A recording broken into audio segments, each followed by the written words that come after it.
sistem periodik unsur. Yang pertama hukum triad, yang kedua hukum oktav, yang ketiga hukum Mendeleev dan Mayer, dan yang keempat sistem periodik modern. Hukum triad. Johann Dobereiner mengelompokkan unsur berdasarkan kemiripan sifat ke dalam 3 kelompok yang disebut triad. Yang kedua hukum oktav. John Newlands mengklasifikasikan unsur berdasarkan kenaikan massa atomnya. Yang ketiga hukum Mendeleev dan Mayer. Mendeleev menulis pada kartu-kartu unsur tersebut disusun berdasarkan kenaikan massa atom dan kemiripan sifat.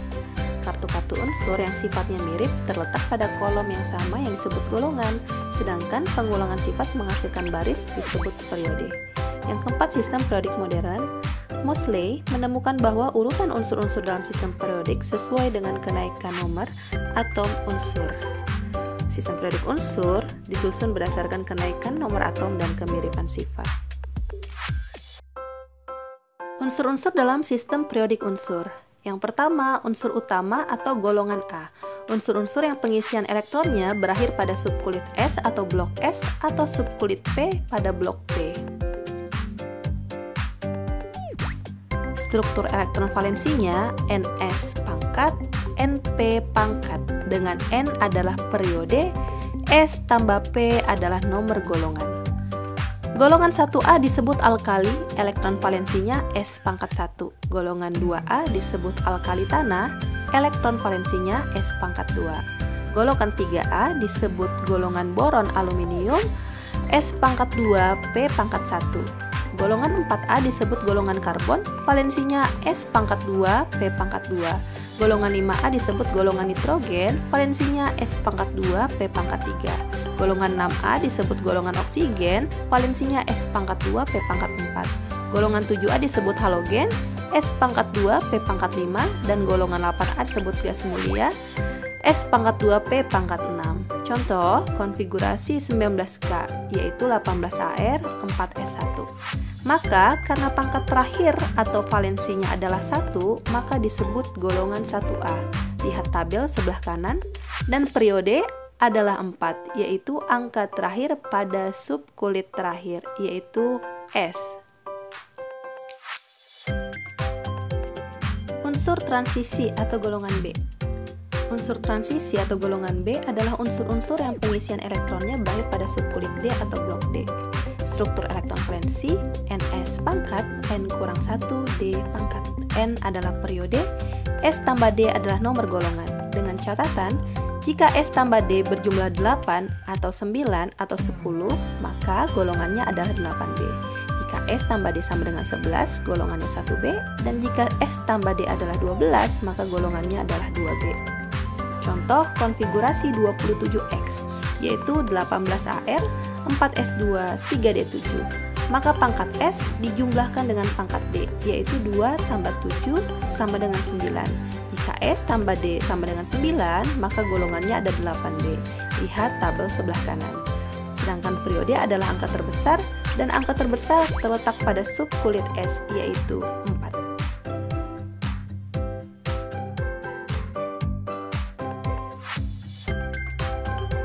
Unsur transisi dalam. Unsur transisi dalam yaitu unsur-unsur yang pengisian elektronnya berakhir pada subkulit F atau blok F.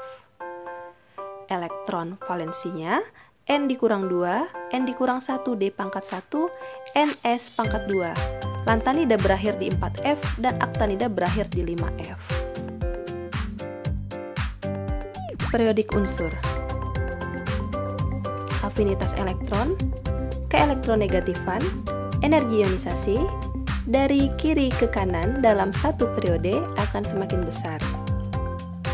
Sedangkan afinitas elektron, keelektronegatifan, dan energi ionisasi dari atas ke bawah dalam satu golongan akan semakin kecil.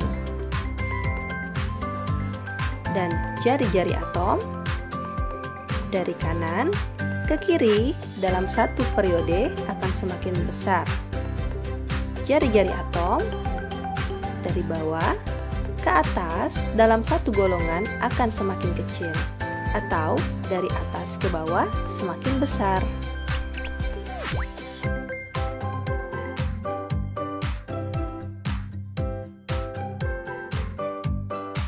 Golongan 1A. Yang pertama, semua logam alkali bereaksi dengan air membentuk basa dan gas hidrogen. Yang kedua, jika dipanaskan, logam alkali dapat bereaksi dengan gas hidrogen membentuk senyawa ionik alkali hidrida. Yang ketiga, logam alkali dapat bereaksi dengan oksigen membentuk oksida, peroksida, ataupun superoksida. Yang keempat, logam alkali bereaksi dengan halogen membentuk senyawa garam halida. Warna nyala. Untuk golongan 1A bisa disingkat libur naik kuda Rabu Kamis, sedangkan warna nyalanya memang kudu usaha meraih bintang. Litium berwarna merah, natrium berwarna kuning, kalium berwarna ungu, rubidium berwarna merah, dan cesium berwarna biru. Golongan 2A. Yang pertama, berilium sukar atau tidak bereaksi dengan air. Yang kedua, jika dipanaskan, logam alkali tanah dapat bereaksi dengan gas hidrogen membentuk senyawa ionik alkali hidrida. Yang ketiga, jika dipanaskan, logam alkali tanah dapat bereaksi dengan nitrogen dan oksigen di udara membentuk nitrida dan oksida. Yang keempat, logam alkali tanah sukar larut dalam air. Warna nyala untuk golongan 2A yaitu putra-putri jiwa mereka hidup. Berilium berwarna putih, magnesium berwarna putih, kalsium berwarna jingga, strontium berwarna merah, dan barium berwarna hijau.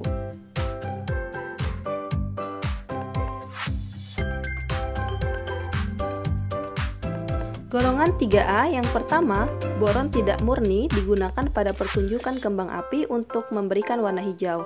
Yang kedua, aluminium adalah logam yang ringan, kuat dan tahan korosi sehingga banyak digunakan untuk peralatan rumah tangga. Yang ketiga, gallium digunakan sebagai komponen dalam campuran peleburan yang rendah. Yang keempat, indium digunakan untuk membuat komponen elektronik seperti termistor dan fotokonduktor. Dan yang kelima adalah thallium digunakan sebagai bahan semikonduktor pada selenium digunakan sebagai dopan untuk meningkatkan kristal natrium iodida pada peralatan deteksi radiasi gamma seperti pada kilauan, alat pendeteksi barang pada mesin hitung di supermarket. Golongan 4A, yang pertama, unsur-unsur golongan 4A terdiri dari karbon, silikon, germanium, timah, timbal, dan unun kuadium. Yang kedua, karbon adalah senyawa non-logam. Yang ketiga, silikon adalah metaloid atau semilogam berbentuk serbuk atau dalam bentuk-bentuk kristal hitam keabu-abuan. Yang keempat, germanium adalah metaloid yang keras, rapuh, dan berwarna putih keabu-abuan. Yang kelima, timah mempunyai warna putih perak, mudah dibentuk dan ditempa serta bereaksi dengan asam kuat. Yang keenam, timbal merupakan unsur logam abu kebiru-biruan, lunak, mudah ditempa, mudah dibentuk, dan padat.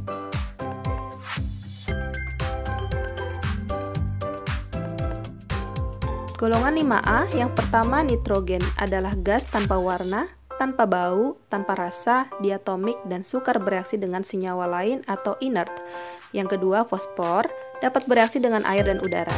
Yang ketiga, arsenik adalah logam abu-abu berubah warna dengan udara dan beracun. Yang keempat, antimon adalah unsur dengan warna keperakan. Dan yang kelima, bismut adalah kristal putih dan logam yang rapuh.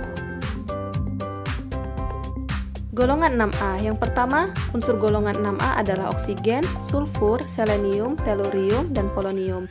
2. Membentuk anion X2 negatif. Yang ketiga, kecuali O dapat membentuk ikatan tetravalen atau hexavalen. Yang keempat, dapat bereaksi dengan F membentuk XF6. Dan yang kelima, dapat membentuk asam lemah jika berikatan dengan hidrogen. Golongan 7A. Yang pertama, golongan halogen terdiri atas fluorin, klorin, bromin, iodin, dan astatin. Yang kedua, semua unsur halogen bersifat sebagai molekul diatomik atau X2. Yang ketiga, fluorin dan klorin berbentuk gas. Yang keempat, bromin berupa zat cair. Yang kelima, iodin berupa zat padat. Dan yang keenam, halogen memiliki sifat nonpolar. Golongan 8A. Yang pertama terdiri atas unsur helium, neon, argon, kripton, xenon, dan radon. Jika disingkat, heran nenek Ardi keribo sekali rambutnya. Yang kedua, kestabilannya sangat tinggi. Yang ketiga, golongan ini sudah memenuhi aturan oktet atau duplet. Yang keempat, senyawa gas mulia paling sering digunakan untuk lampu. Yang kelima, konfigurasi elektron gas mulia selalu berakhiran Ns2 dan Ns6. Dan yang keenam, gas mulia hanya dapat bereaksi dengan unsur yang memiliki keelektronegatifan yang sangat tinggi. Untuk warna nyalanya, yang pertama, helium tidak berwarna tetapi dalam lampu berwarna merah orange. Yang kedua, neon berwarna merah. Yang ketiga, argon berwarna merah muda pada tekanan rendah dan biru pada tekanan tinggi. Yang keempat, kripton berwarna putih kebiruan. Dan yang kelima, xenon berwarna biru.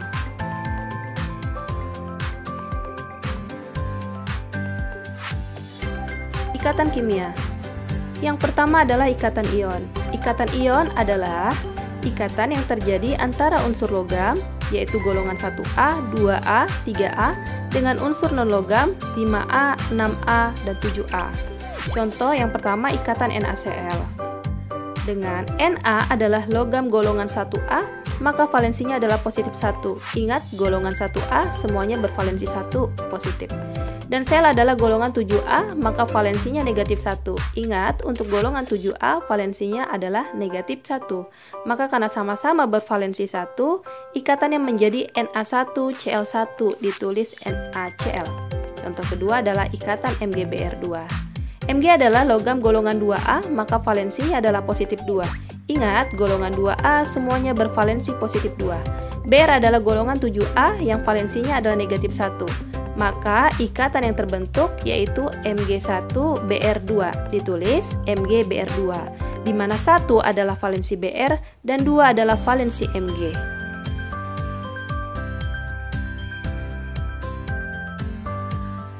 Ikatan kovalen, ikatan antara unsur non-logam dengan unsur non-logam, yaitu golongan 4A, 5A, 6A, dan 7A. Ikatan kovalen terbagi 3. Yang pertama, ikatan kovalen tunggal, yaitu sama-sama memberi 1 elektron. Contoh ikatannya CH4, nomor atom C adalah 6, jika dikonfigurasi 2, 4. Nomor atom H adalah 1, konfigurasinya 1. Maka untuk mencapai kestabilan oktet atau 8, C yang konfigurasi terakhirnya adalah 4 kekurangan 4 elektron dan akan diperoleh dari H sebanyak 4 buah sehingga ikatannya menjadi CH4.